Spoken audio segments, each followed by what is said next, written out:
Une fois n'est pas coutume, c'est dans le Gard rhodanien que s'est terminée la saison 2020 du championnat de France de la montagne lors de la 50e course de côte de Bagnols-Sabran le week-end dernier. La 5e manche des championnats de France de la montagne première et deuxième division s'est déroulée lors de la journée du samedi et les pilotes des catégories sport et production ont dû s'armer de prudence sur une piste rendue détrempée dès le matin par la pluie. Cette piste s'asséchait tout au long de la journée avant que la pluie ne refasse son apparition en fin d'après-midi. Commençons par le résumé de la catégorie production qui a vu Pierre Courroy s'imposer et par la même occasion remporter le titre de champion de France de la montagne production. Le pilote de la McLaren MP412C qui avait déjà empoché la breloque en 2017 devenait ainsi double champion de France de la montagne et remportait également la manche de deuxième division.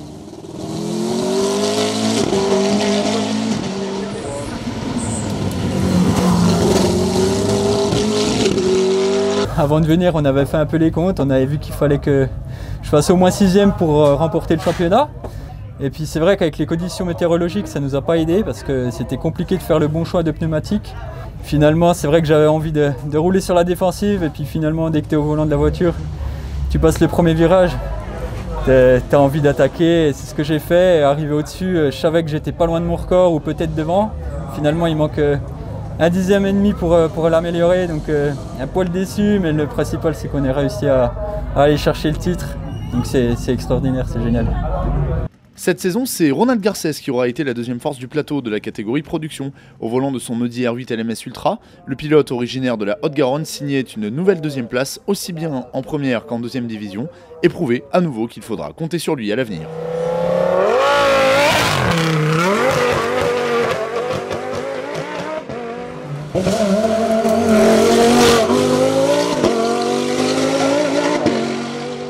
Opportuniste, Anthony Dubois plaçait son Alpine A110 GT4 à la 3ème position du classement général et il prenait par ailleurs la 3ème place de la manche de deuxième division et remportait logiquement le groupe GT Sport. Derrière le berruyer, c'est Philippe Marion qui s'illustrait en prenant la 2ème place du groupe au volant de sa Porsche 997 GT2.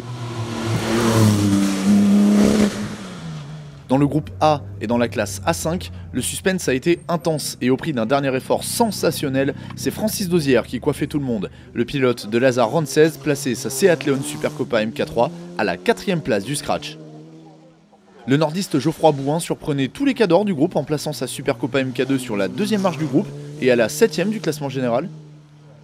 Alors qu'un autre garçon faisait sensation pour sa première apparition de la saison en championnat, Tom Diebold. Au volant de la même monture que son prédécesseur, il terminait 3ème du groupe A et 8ème du scratch. Deux Seat Leon Supercopa MK2 pouvant en cacher deux autres, notons la très belle 4ème place d'Alain Perrault qui prenait par ailleurs la 9ème place du classement général. Tandis qu'Antoine Uni, piégé dans la 2ème montée de course, ne pouvait pas défendre ses chances de bien figurer et devait se contenter de la 5ème place de la classe A5 ainsi que de la 6ème du groupe A. Nouvelle très belle performance de Cyril André qui après un retour à la compétition remarqué à Turkheim, plaçait sa Peugeot 308 Cup en tête de la classe A4 et à la 5ème place du classement général. Après une légère contre-performance lors de la précédente épreuve du championnat, Maxime Doja se rattrapait et remportait la classe A3 avec sa Renault Clio 2 Cup. Il terminait par la même occasion meilleur jeune de la série production et devançait son coéquipier Maxence Passaquet qui au volant de sa Clio 3 Cup avait pourtant pris la tête lors de la première montée de course du jour sur une piste encore principalement humide. Dans la classe A1, c'est Elodie Lafosse, la championne de France féminine production en titre, qui triomphait au volant de sa Peugeot 106 XSI. Mathieu Noé découvrait la course de côte de Bagnols-Sabran et au volant de sa Simca Rally 3 survitaminée, il remportait une 5ème victoire cette saison dans le groupe FC. Le Normand terminait également 6ème du classement général de l'épreuve. Toujours dans le groupe FC, notons la très jolie performance de Corinne Massy qui, à domicile, terminait meilleure féminine de la catégorie production. Encore une superbe confrontation dans le groupe N et dans la classe FN4, tombée dans l'escarcelle de Sébastien Lemaire. Pour son retour à Bagnols-Sabran, le pilote de la BMW M3 E36 terminait 10ème du scratch. Derrière lui, son rival de toujours Pascal Cat ne pouvait pas faire grand chose de plus et prenait la 2ème place du groupe et de la classe au volant de sa Renault Mégane RS.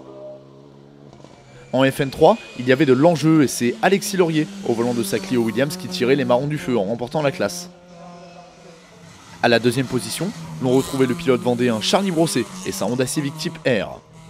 Dans le groupe F2000, un homme survolait les débats et c'est Jean-Marc Boileau au volant de sa Simca Rally 3. Stéphane Garcia ne devait faire qu'une pige d'un week-end en GTTS2, mais c'est finalement au volant de sa Peugeot RCZ Cup qu'il s'engageait à la course de côte de Bagnols-Sabran, et bien lui en a pris puisque c'est lui qui triomphait le samedi. Jean-Marc Tissot, lui, s'assurait de remporter le Challenge Open GTTS 1 en signant une 4e victoire en 5 courses cette saison avec sa midget.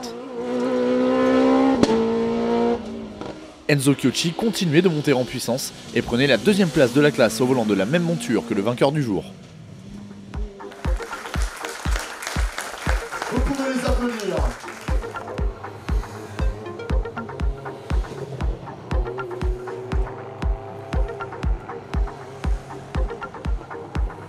Passons maintenant au résumé de la catégorie sport, où l'arrivée de la pluie en fin de journée a chamboulé le classement final de l'épreuve. Les pilotes ayant signé un chrono de référence sur le sec s'étaient mis à l'abri, et c'est ainsi que Fabien Bourgeon a remporté sa toute première victoire en championnat de France de la montagne. Au volant de la Revolt 3P0 qu'il a construit de toutes pièces et qu'il a lancé en compétition au mois d'août dernier, il signait là une performance retentissante et venait souffler un vent de fraîcheur sur le final de ce championnat. Le pilote, originaire de la région lyonnaise, en profitait pour se replacer au championnat et pouvait ainsi encore espérer devenir champion de France de la montagne le samedi soir.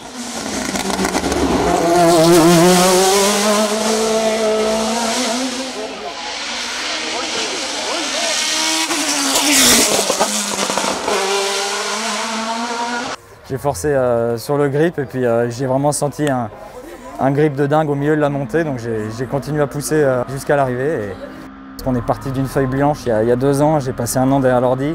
On a passé 1 an de construction avec une équipe incroyable, des gens qui étaient plus motivés que jamais, mon père, Enzo, Joël, on a vraiment fait un boulot titanesque pendant 2 ans pour monter une voiture de toutes pièces et aujourd'hui elle est bien née. Et voilà, et on a réussi à décrocher une victoire cette année, ce qu'on n'espérait vraiment pas, c'était une année de préparation en vue de l'année prochaine. Et là, décrocher ça, même si les conditions météo sont particulières, mais au final on est allé la chercher à la régulière cette victoire. Et j'ai plus trop de mots pour dire ce que je ressens. De retour après une sortie de piste à Turkheim, Geoffrey Schatz reprenait ses marques au volant de sa Norma M20 FC E2SC. Le champion de France 2019 prenait ainsi la 2e place du jour et conservait toutes ses chances d'être sacré le lendemain.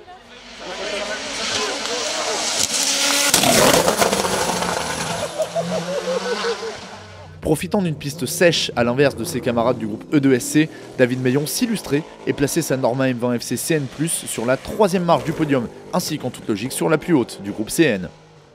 Sébastien Petit a joué de malchance lors de la 5e manche du championnat de France de la montagne.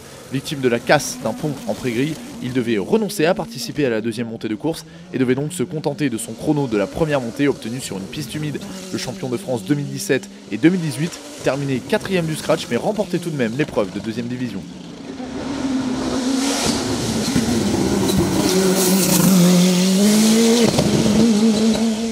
Dans la classe DE5S, un homme a parfaitement profité de ces perturbations météorologiques et c'est Fabien Ponchant, le nordiste en lice pour le gain du Challenge Open F3, remportait le groupe DE, la classe et prenait la 5e place du classement général. Dans la famille Diebold, voici le frère David. Nouvellement équipé d'une Formule 3, le Toulonnais profitait lui aussi de ces conditions pour s'illustrer et prenait la 2e place du DE5S ainsi que la 9e du scratch. Tandis que Sami Gut, au volant de sa Dallara F311 à moteur Mercedes, montait sur la 3e marche du podium et terminait 10e du classement général. Notons également la belle performance d'Emeline Breda, qui profitait des conditions pour terminer meilleure féminine de la série sport. Contraint d'effectuer sa 2e montée de course sous la pluie, en pneus pour piste sèche, Kevin Petit ne pouvait rien faire au niveau du groupe DE, mais finissait toutefois en tête de la classe DE8, celle des Tatus Formula Master. Marcel Sapin, qui faisait son retour en championnat de France de la montagne à l'occasion de la course de côte de Bagnols-Sabran, prenait la 2e place de la classe, devant Cindy Gudet, elle aussi piégée par la pluie, qui prenait la 3e place du DE8 au volant de la même monture. Dans le gang des Formules Renault, le leader de la troupe s'appelait Alexandre Boll. Pour la 5e fois de la saison, le pilote du team Helium Racing remportait la classe DE7. Pour son 2e week-end de course seulement, Axel Petit réalisait un grand exploit en terminant 2e de classe, devant un Marc Pernot qui découvrait encore le comportement de sa monture mais qui en prenait peu à peu les marques. Didier Chaumont, qui avait fait l'impasse sur la course de côte de Turkheim 3 épis, plaçait sa Formule Renault à la 4e place de la classe DE7. L'expérience a parlé en CN2, puisqu'Alban Thomas, vainqueur du classement général ici même en 2006, coiffer ses concurrents sur la dernière montée et remporter la classe tout en prenant la 6ème place du scratch. Étienne Pernot réalisait toutefois une sacrée performance puisqu'en plaçant sa Norma M20 FC derrière celle du vainqueur du jour, il terminait 7ème du classement général et meilleur jeune de la série sport.